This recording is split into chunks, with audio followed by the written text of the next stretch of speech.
Hello YouTube, Robin Hood Bricks here, and it's been a long time since our last video.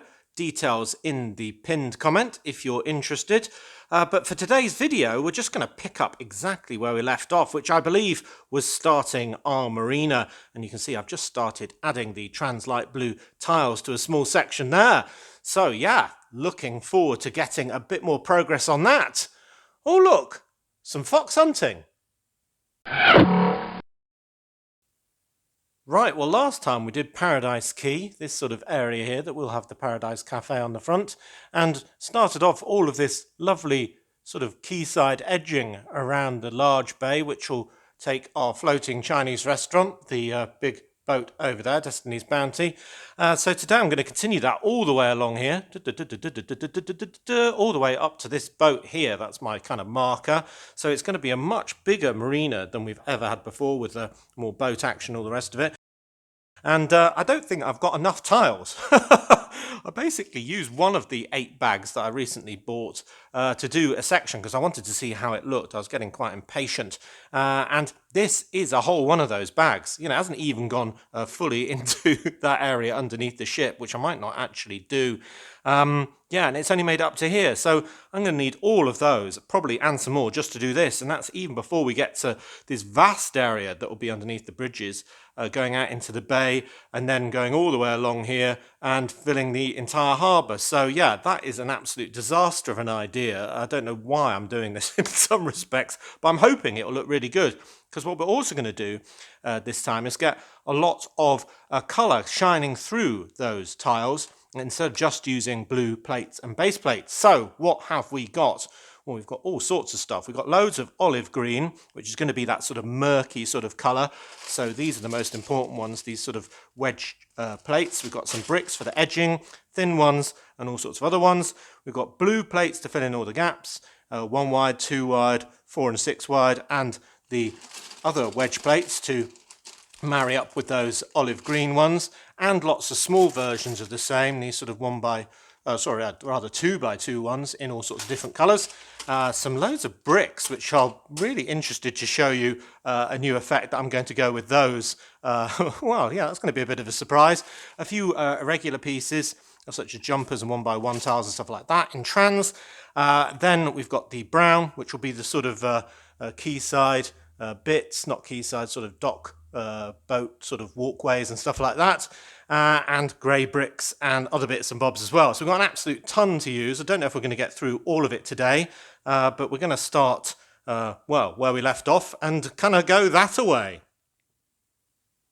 Looking good.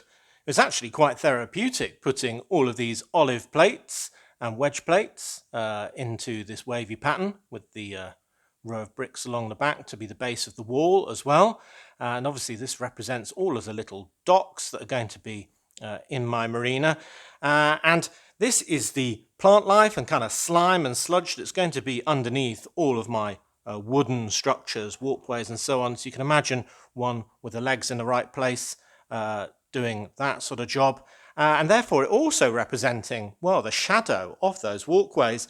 And I imagine that when all the boats are in position, you probably won't be able to see most of this detail. Indeed, all of this is going to be covered up by the sort of widest section of walkway, but I'll know it's there, and we might see little snippets in between all of the gaps. So yeah, fingers crossed on that, but that's looking really good. And I've left just enough space in the main section here, so I can use another 16 by 32 base plate instead of using up loads of regular plates, because I've got those left over from the old marina. So that will fit in just in there, and I've left enough space to get the blue wedge plates in, which I'll be doing next, filling in all of this gap, and obviously all of these as well. So yeah, that'll look really good, and it'll just be a 2-colour contrast at this stage. I did do a test a while back, just with this piece of quayside and a few plates and so on, to show off different colours that I might try. And I've got medium blue there, you can see, with some wedge plates underneath the tiles, then some olive green, then some dark green. And I think I'm going to use all 3 of those techniques in different parts of the city. So I think the medium blue will be near the beach before it sort of crashes onto the dark tan and then tan sand. Here we're using the olive green, and then the dark green might be where it's a lot deeper, so maybe in the harbour or something like that. And I will be experimenting with doing some waves later on, but I figured that I should do the wave patterns different by area as well. So here in the Marina, it's going to be very tranquil and still, and I'll only have motion with sort of cheese wedge pieces and so on, where we've got, say, a boat going by, doing an action sort of shot. So that for the rest of it, we'll have very, very calm water represented by just flat tiles. And when it comes to the sea, we can have whole waves. And when it comes to the beach, we'll obviously have crashing waves onto the sand itself. So I think this is going to be the most boring of the three. But I think it's necessary to keep them all tied in together. And some people already commented on the direction of the tiles, saying I should do it herringbone, which is when you kind of get one going that way, then one going that way, and it's which makes it look a bit more interesting. But I'm going to have them all going the same direction, which is basically that way rather than that way. So then when it's the sea coming in here, it's all coming in like waves. And then when it's here, it's still in the same direction. And then when it's on the beach, which will be opposite the marina, it can be crashing onto the beach going in that direction as well. So it will be consistent throughout the entire city. And when you get the angle just right with the light, he says, failing to do just that, then it'll all glisten off it and look rather fantastic. So yeah, that's what I'm going to do. So I think this tester is part of the reason why I'm doing this ridiculously huge job. But I think the main reason that I even did the tester was because somebody sent in to one of my brick hauls this lovely bag of tiles. So I do have a bit more, so I think we should have enough for today. But technically, you probably know who you are. It's your fault that I'm doing this whole thing. So if it goes badly, or if it breaks the Robin Hood bank, then yeah, it's technically that subscriber's fault. So anyway, cool. Let's get on with adding the blue plates into all of these gaps, and then we'll start to see the effect coming together. Oh, well, it does look very good, but I am seesawing in between sort of liking this idea and being quite terrified of it, just because of the pieces it's going to take. But yeah, it does look very nice now it's filled in. It's a bit regular, if I'm honest, but I think that's going to be disguised greatly by the time we've got all of the woodwork on the top and all of the tiles in between the two. I think it'll look rather good. We've got this area now, which is a great big sort of cutout that's going to be linking the street level up here with the water level down here. And I've also got some rungs for a ladder to go up there as well. So that's an interesting cutout. Then we've got 3 big bays. I'm going to have 2 boats in there, 1 big boat there, 2 boats there, loads of little ones in this bit, just like we did in the old one, but with a bit more capacity. And I've started putting in that back wall of the marina, finished the quayside at that corner, and now with the 4 wide and 2 wide panels alternating to give it some more texture. That little cutaway is needed so I can fit a tyre in later as kind of a buffer for a ship that's tied up. Basically, you aren't going to see that either, I imagine, but hey-ho. It's all about the little details, and when you can just glimpse one, it makes it all the more special, if you ask me. So anyway, yeah, that's looking rather good. Now, one thing about doing this method is that A, you use a lot of pieces, but B, they go onto a base plate, which leaves you with a kind of horrible edge. So I decided to deliberately go over that edge. So I've got an overhang here of 2 studs. You can see the very edge of the base plate there, and the rest of my plates go over by 2 studs, and that just tidies up the edge and kind of hides a bit of the table as well. But I thought I could take it a bit further. So when I was doing my mock-ups, just as an experiment, I added blue bricks to the cross-section to hide some of that table, and I thought that was quite good.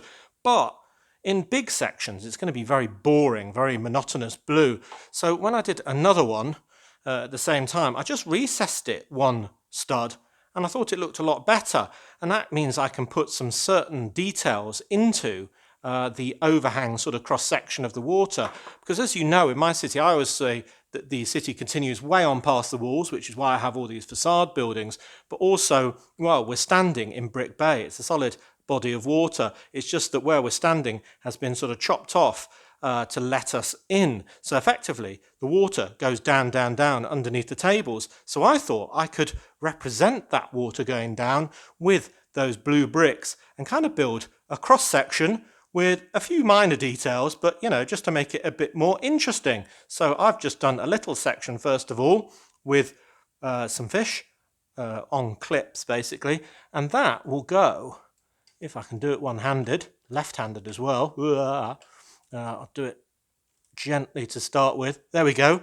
As a little cross section underneath the level of the water. So imagine that's fully tiled and all these plates are pushed down evenly and so on.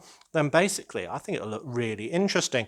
And from a distance, whoop, step over the trains, you can see that it hides the edge of that table and looks, well, really interesting. So imagine when we're in Brick Bay, we'll have a complete lap of this all around the outside of the standing hole, representing the fact that we're in the body of water, so it'll be a lot more obvious. But just with a few fish here and there, I think it will really brighten it up and really add to the scene. So yeah, fantastic. And I can also use that brick level to basically attach some of these plates to, because I'm getting a bit fiddly around this edge, and I thought I'd try and push it right up to the edge so I had enough room for all of my boats. So I'm going to actually be using that to support some of the plates as well, which is why this section's missing. So yeah, I'll finish that and probably add a lot more of the blue section for the cross section for the fish. Yeah, I really like that. And I think it'll look really good. So do tell me what you think of that. But it's just one of the ways I'm going to make this city a lot more special than the last one. And then when it comes to the sea, well, we're going to be having undersea scenes in this whole cabinet, all the way down to the floor effectively. So it's going to be absolutely huge. So this cross-section equivalent will just be the first bit that takes us from kind of the surface of the table down the side with some blue plates before we go back in and see all of that detail inside the sort of cubby holes within. So yeah, this is going to be a theme that's going to be all over the city. And yeah, I love it. Tell me what you think. All right, well, I've had this entire back wall of the marina out and redone it because I wanted to get a bit more support for the very edge of the base plates, which was sagging when I put these tiles on. It wasn't completely perfectly aligning just because of gravity. Grr, gravity. So what I've done in certain places is added a 2-deep brown plate with 2 plates on top of that. Now they're just leftover ones or stained ones or something from my damaged parts bin, and essentially 2 of those plus a base plate sat on top will be exactly the same as a brick, so I can tile it absolutely perfectly, and it even gives the wall a bit of lateral support, though hopefully it won't need it. So yeah, that is in for good now and is not going anywhere. And I've started adding all of the trans light blue tiles to this edge and plates as well. So I've got 1x1 plates and 1x2 plates, wherever I'm going to have a stanchion, and 1x1 tiles filling in all of the gaps. And I've extended our cross section just a little bit and added another scene, the obligatory treasure chest with a hermit crab there on a sandbank, because I figure, you know, in a marina there might be a sandbank just below the surface that you have to be careful of, and it just adds to the cross-sectional scene, so I really like that. I'm not going to spend too much time making intricate scenes today for this cross-section because it's so easy to remove a section and put it back with some more bits and bobs attached to it, so I think that'll be really good. And I'm thinking for the C cross-section, so when we've got it in the front of those really big cabinets, I might do the recess more than one stud. So we've got a deeper area, so we can even have some sharks or something like that swimming in the cross section before it cuts away to what will be the underwater scenes over there. So yeah, that's a long way off, but it's good to plan for these things early. So yeah, we're starting to see the murk all coming through those tiles and the water level, but I think when we've got the brown on top of that, it won't be such a contrast because it looks still a little regular. Anyway, I've got a load of tiling to do. I'm not going to do all of it, I think, because I'm going to have to play around with different techniques of how to get the motion for the boat, but I can definitely do it around the edges, which shouldn't be needing removing and doing again. So yeah, I'll do some of that and keep working and maybe continue this cross section out a little more. But yeah, I'm loving that scene. If you look at, say, that picture, that looks really good, doesn't it? Bridge in the background, buildings, buildings, buildings, boat, and then this undersea level. Love it! Well, Mrs. Hood has just been in the Lego room to check on my progress, and she has described this as painstaking, which is Mrs. Hood code for absolutely soul-destroying. She has not got the same sort of patience that I have for this sort of a process. Following my reference pictures very rigorously to make sure that I get all the 1x1 tiles, 1x1 plates, 1x2 plates, and the 2x2 jumper plates in exactly the right positions to take all of the structure that's going to be attached to them, so it looks as seamless as possible. So I think I've got all of those in for just this section, and now I can fill in all of the gaps using my 1x2 tiles. And it reminds me that when designing this, you've got to be careful which wedge plates you use next to each other, because some of them, when combined side by side, will have more than one missing stud in a row. And if you do that, then, well, you won't have anything to connect your 1x2 tile to. I suppose you could use a 1x4 tile, but yeah, you see the problem if you use some really big wedge plates or some gradual lines. Both of the ones that I've been using on this side at least passed that test, so we're all right. Cool, so a lot more tiles to add, and then I think I'll be adding the structures, and then you'll laugh because I'll be I'll be covering up all of this effort and detail with some great big reddish brown plates, and it'll probably never be seen again, but I'll know it's there. And yeah, I kind of have to do these sort of things right or not at all. So yeah, that's just me, I guess. Well, day 2, and a lot more time spent on it since the last take, but yeah, it's really starting to pay off. I'm glad that I spent all the time getting the olive bricks for that back wall and plates and so on for underneath here, because it looks absolutely amazing. The camera isn't picking up all of the detail underneath that first arch, which is very dark. It actually looks more like what the camera's picking up for the second arch in real life. You can see all of the detail if you take the care to lean down and have a peer. So yeah, I'm very happy with all of that. But I've been spending a great deal of effort getting, well, the minimum amount of tiling in underneath these boats as well, because firstly, if you don't put tiles underneath them, you save some tiles, but secondly, it's just slightly sitting lower in the water, which looks a bit more realistic, so very happy with that. So the biggest effort was with the Destiny's Bounty, of course, in this deep quayside for our floating Chinese restaurant, and I've had the Destiny's Bounty in, Destiny's Bounty out, in, out, and I've tiled all about. Yeah, so when that got done, I turned around, and that's what it's all about. So yeah, I'm very happy with that, with my little rhyme that I was singing while I was doing it, and it fits perfectly. And in fact, another improvement is that when I accidentally knock it, it doesn't sort of shove along a little bit anymore, so it won't be sort of slicing off the gangplank to get in when I finally put it in position as well. So yeah, that's improved. I've added more detail down the bottom here with some magenta fish. A clamshell? Don't know about that. What do you think about that one? A crab? Yeah, it's a bit weird side on, and some vegetation. I think this will be growing over the weeks and months as I sort of add more. Got 2 kissing fish over here, some of the new red ones. But yeah, it's just every time I sort of think of something new to do, I'm adding it. So by the time we're finished, we'll probably have all sorts of different sort of weeds and plants and all sorts of stuff. But yeah, that'll be a long burn growth bit, I think.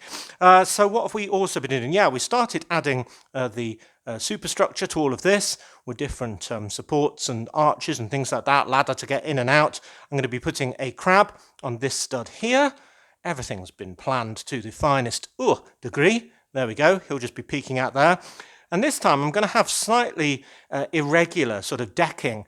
I've used some wedge plates there to make it look like it's quite old and a bit's been chipped away. And I'm going to be doing things like this as well, where I get longer wedge plates and kind of stagger them a little bit. You see, this one's just been staggered to the right by 2 studs, which leaves this lovely crack in between, which is almost big enough to lose a minifigure foot down. So that whole section is going to get lifted onto the next section. Then we'll have the ladder up and so on, and it'll be going all around here and all the rest of it. There's another hole for the next boat, this diving boat, which will be sort of pulled up, sort of loading up with all of the equipment.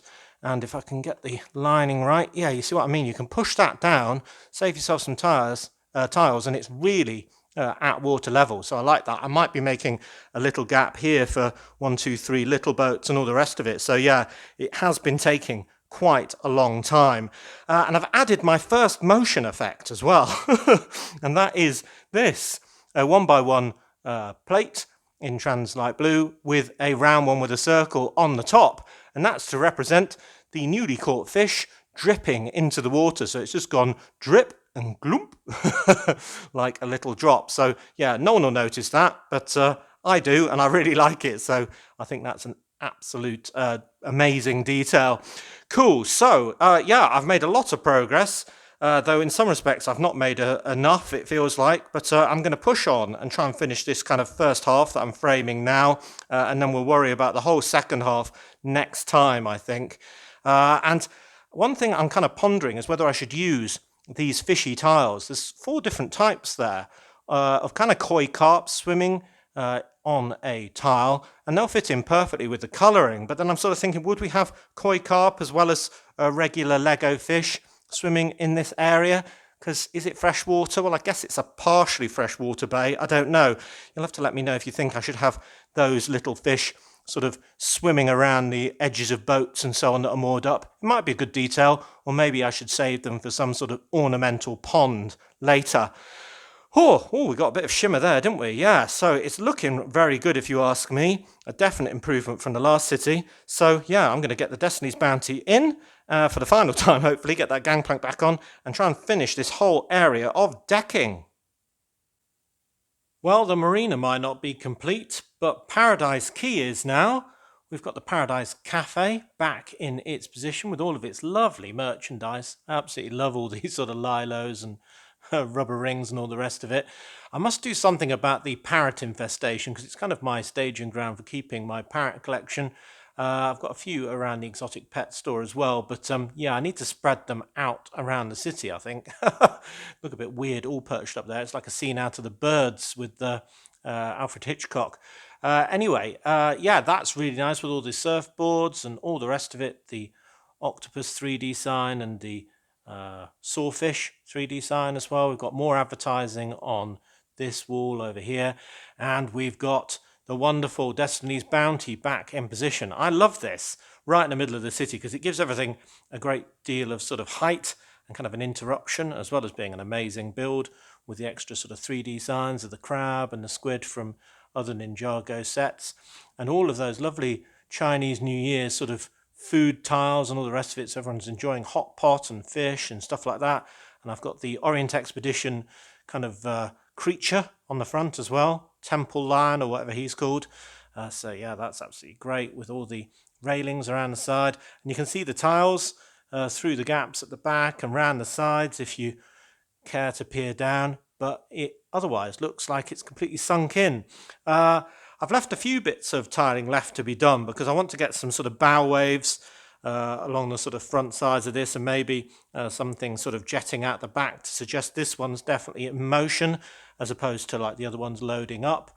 And I've also left a little strip here just so I can pull up some of these tiles in this section to basically sink down into that water level these 3 smaller boats as well. So we'll have all of them in position, and then this area will be packed and stacked. Yes, just how we like it. And I like the fact we've got a sort of diving team getting ready to go, loading up all the equipment. Here's somebody who must have just finished the last tour because he's going back in holding his flippers. And I thought you might want to see how I did the little sort of tyres in amongst all of the normal sort of wooden stanchions. So basically I've got the 2x2 jumper in the clear translight blue, then a 1x2 jumper, 1 round brick, 1 round stud, so then you can just throw the tyre over the top, and then we've got a 2x2 plate sort of on the top there, which also helps me sort of link it to the regular plates. So it's a complete job. And the most wonderful thing is, yeah, I do think all that effort is worthwhile. The water looks very sort of regular, but I guess, you know, when you get used to it, I think that's fine. I do like the light bouncing off it. But what I was scared would look a bit too regular on the green underneath now looks very natural indeed. It doesn't look so sort of like a regular repeating pattern like when it's uncovered, when it's got all this other stuff sort of breaking up the view, and we can see the crab in there, and it all looks rather murky and fantastic. So I'm very happy with all of that. And as I said before, you can see even more in real life. It's a bit harder with the camera. And another improvement was all of these wedge plates in the decking. So we've got sort of a section missing there. I mean, you really have to watch your feet where you're standing a little bit there. There is the sort of crack between the 2 longer wedge plates there. Looks very good. There's a little crack next to the lady there, and a bit missing there that we'd seen before, and so on. So yeah, I'm going to continue that when we do the second half, so it looks a bit more old and kind of ramshackle, but that is a really good look, I think. So wow, another area that's looking really good. When I get those sort of motion waves around that and get the other boats in, this will just be an amazing view. And what depth when you've got the facade level, the monorail line with the bridge and so on, then the modular level, then this run of shops in Paradise Quay, then the cafe, and then our sort of wall with everything going down that before the water. And then, wow, yeah, of course, our lovely undersea level as well. So, yeah, I'm loving that. So you have to tell me what you think about how this project's going with all these tiles, if I was right making them all go the right way. And if you like the olive green underneath all of this decking, how could you not? I mean, that bit just looks amazing, if you ask me. Really good. You'll have to tell me what you think about this cross-section as well. I like it. I'm not saying it's complete, or I can't improve things. I think that clamshell is probably the weakest link at the moment. But yeah, I'm loving the idea of being surrounded by this in due course. It really suggests that you're standing in a puddle. So yeah, I like that a great deal. But this has represented a lot of work in sense of time spent, not just collating all the bits and buying them and so on, but putting them all down. My fingertips are a bit sore, if I'm honest, but I think the results speak for themselves. I think it's very cool indeed, and a great improvement. Yeah, it's just a bit daunting about how much work there is on a similar vein yet to go. Well, as always, thank you very much for watching. It is appreciated. Do remember to like, comment and subscribe for more awesome LEGO videos. And if you value this channel, there are many ways in which you can support it. Do check out the links in the description below. And next time on Robin Hood Bricks, well, I don't know exactly when that'll be. See pinned comment for details. But when I do get around to it, I'm going to be doing the second half of this marina. I mean, how could I not when we've got the first half looking so lovely? So that will come to you whenever it comes to you. I may not be doing brick hauls for a bit as well. Good news is I've got all the pieces lined up for this project and the next couple as well already. So that's not too bad. So yeah, this is really bringing this whole side together. Will soon be finished and moving on to a new whole section. I've started sort of thinking about the castle and how we're going to amend that to fill up this great big space. And well, yeah, we've got Project Old Grey and everything else coming up as well. So lots and lots and lots to look forward to in the upcoming weeks and months, but maybe not to the usual regular schedule. Anyway, until all of that, see you! Yeah. Love that. The crab in the murk.